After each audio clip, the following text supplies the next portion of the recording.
Today I decided to do SSBs, so without the hand support basically. So SSB squat without the Hatfield portion of it, and I got to 180 for 5. And it's really interesting when you have comparison day to day and comparing the feelings of having a hand supporting, like in a Hatfield, versus not having the Hatfield portion of it, and thinking to yourself, what is going on?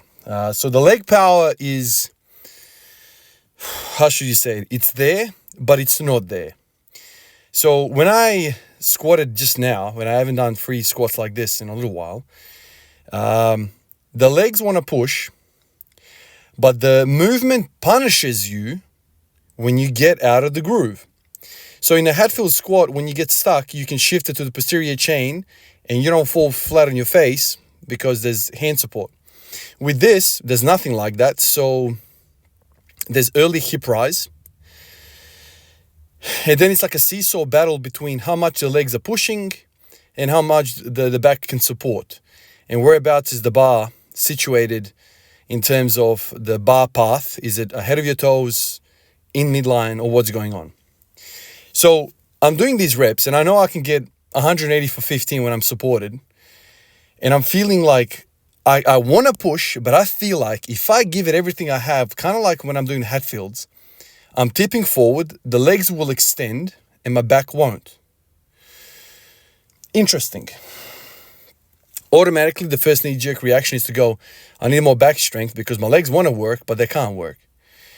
And then I think to myself, well, if the legs really wanted to work by themselves, why don't I just stay the knees forward, keep the knees forward, and just be more vertically upright? Why are my hips rising?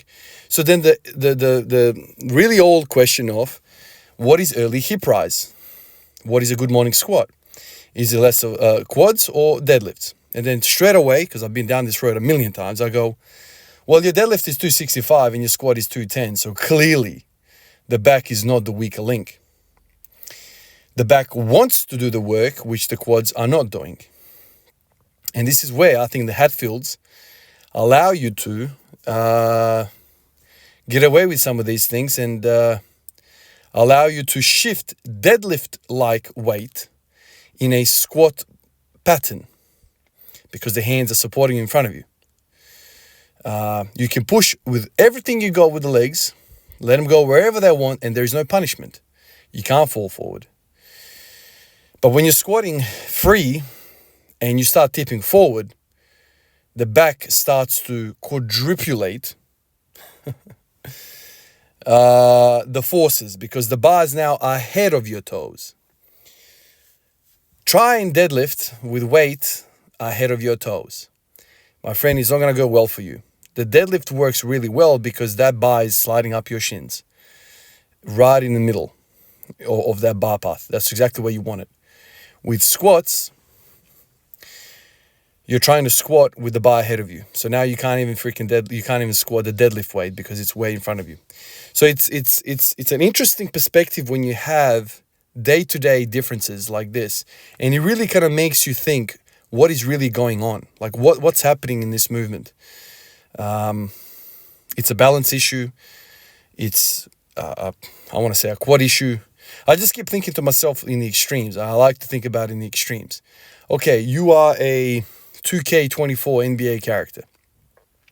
Let's take the next 30,000 coins and spend them all on your quads. What does that look like? What does it look like somebody that just takes 15 kilos of muscle and you whack it on the quads?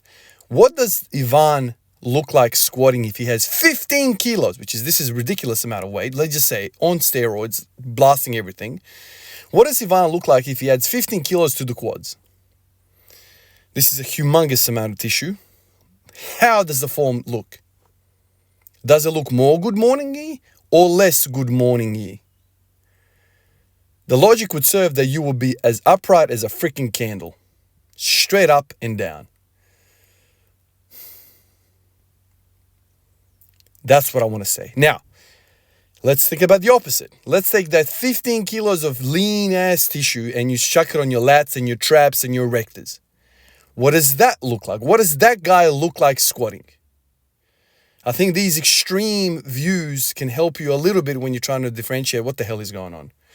Well, I think if somebody has lats and traps and erectors, I'm pretty sure we're going to get into a position where we are using lats, traps, and erectors.